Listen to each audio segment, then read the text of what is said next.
How can we transcend time and space? Hi, everyone. I am Thomas, and welcome to my channel. I do educational videos and on subjects that are off the beaten path, but that are relatively crucial, or at least according to me, are relatively crucial to our health and well-being here on this planet or this plane. And I do a lot of different subjects, but the one we're focusing on here for this time period is Tree of Life. And this is the diagram here. It's a map of our faculties of consciousness. Comes from way back in the ancient times, and some people, ancient Hebrews, claim the ownership, but the Tree of Life, according to me, goes back to ancient Egypt and before. The Egyptians may have gotten it from the people from Atlantis, who may have gotten it from the people from Lemuria, and they got it from the extraterrestrials that came before that, or who knows. The origin isn't really as important as the diagram itself. A lot of people who are associated with the cabal that runs the powers that be also are claimed to use it for evil. And just like nuclear technology or automobiles or guns or anything like that, it's something that can be used for evil, and it's also something that can be used for protection from evil.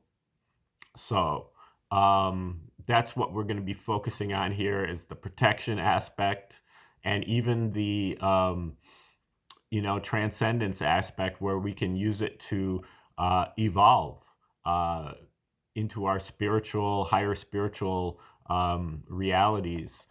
Generally, we think of the universe as emanating from up here, the creator, and this is the creation of the universe goes in this direction, and then we're down here as animals, and we evolve back toward the creator. So it's kind of a two-way street. A lot of the Tree of Life and Hebrew teachings are kind of, it seems to me anyway, and I may not have been exposed to the right authors or the right take on this, but that they focus more on the emanations, and the Tree of Life that I study focuses on both, the emanation and also the evolvement back toward the creator that animals and humans are trying to undertake.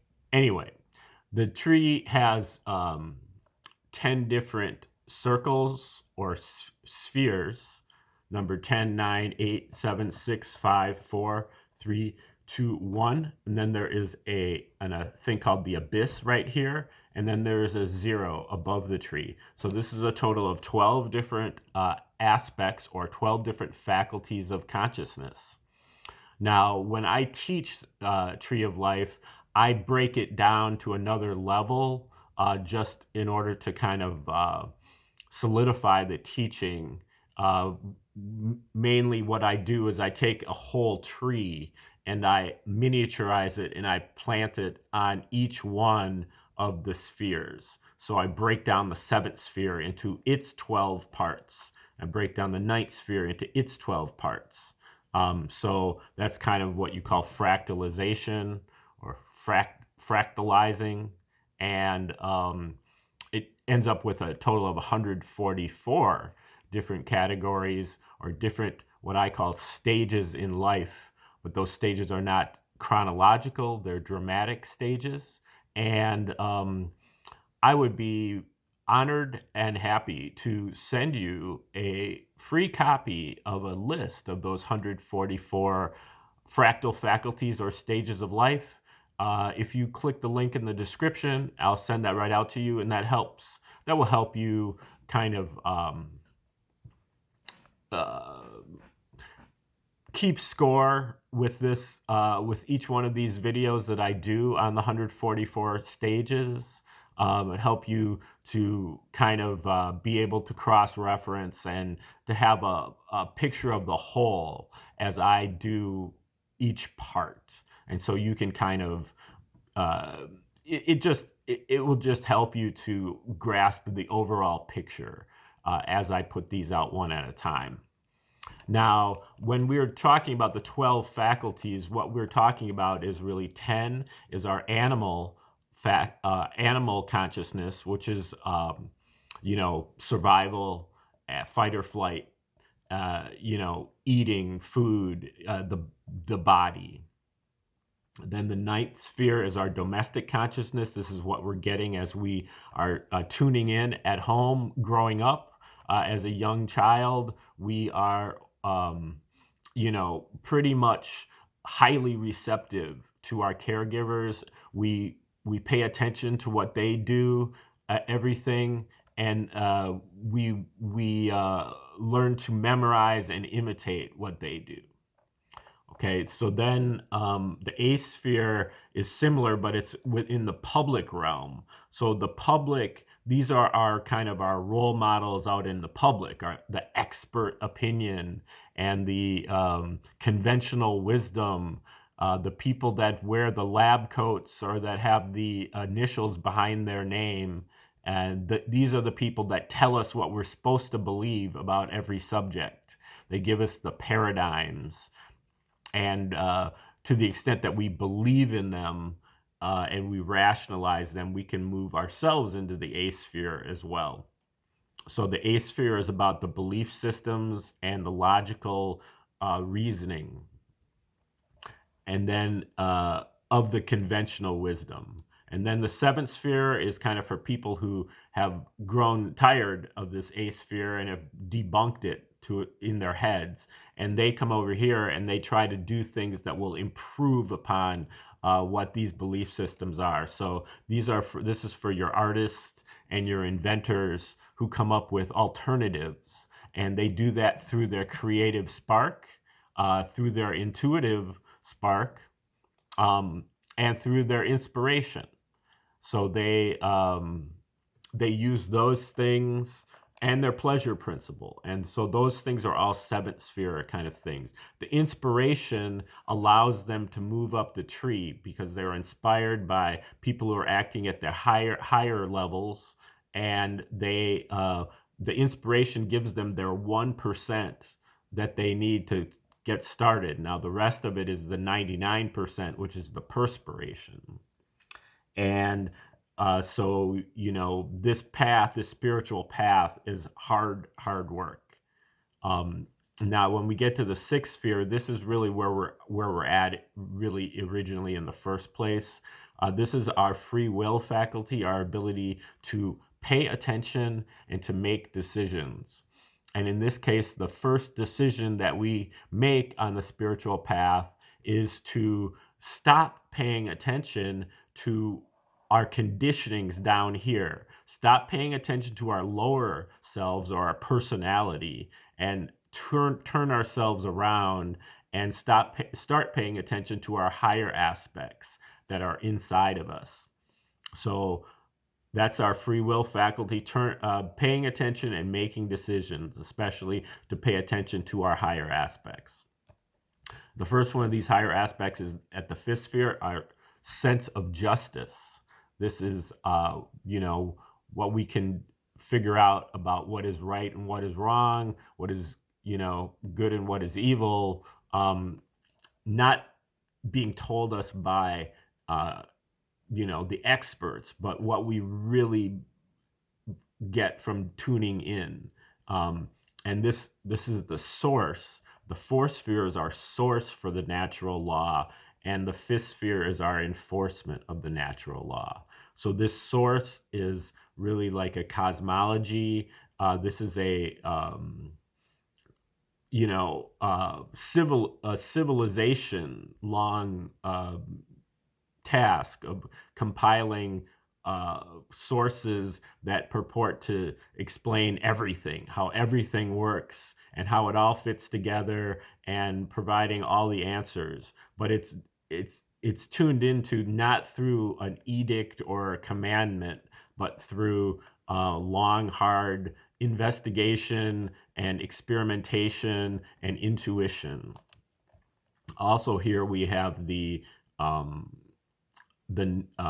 a universal language and the universal love.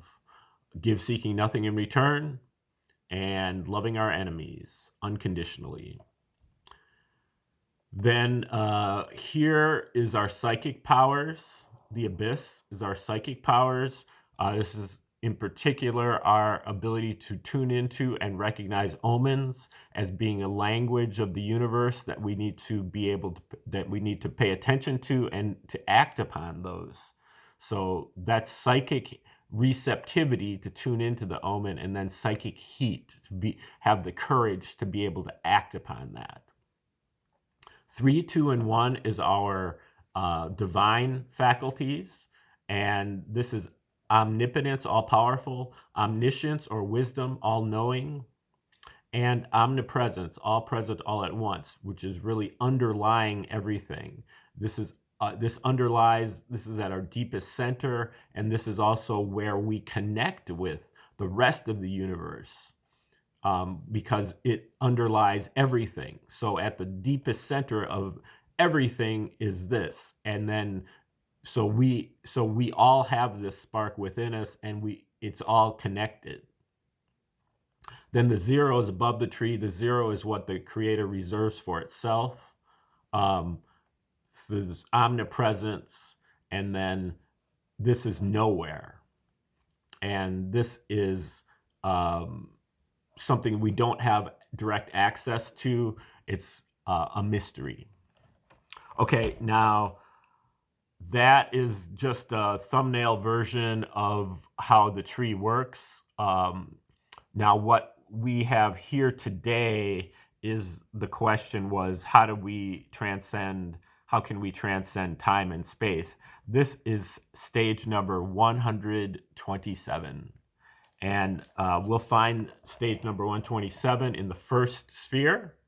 And this is the 4th fractal of the first sphere. Okay, so now remember that the first sphere is omnipresent, all present, always, eternally, all at once, at our deepest center. And then the 4th sphere is about universal law, universal language, and universal love. And so this is the 4th sphere aspect that's within the first sphere. And it's called one of law, language, and love, or 4D synergetic geometry. Stage number 127 is about tuning into the tetrahedral geometry of the natural reference system and how it lies out of phase with the material world and the cosmic world too. The axes of tetrahedral geometry are the 4 diagonals of an XYZ cube. 1 axis is real, 3 are imaginary. 1, I, J, K. 2 interlocking tetrahedra, the star tetrahedron, occupies the same space as the cube or Euclidean geometry that we are accustomed to in the conventional reference system. 1 connects and sustains with the whole universe, the natural reference system. Center of you connecting with me as I let go of my identity, my ego. Beyond Euclidean, out of phase, so beyond matter, but there still can be energy. Pervading our subtle energies at our deepest center, an ether, but a connection with everyone else.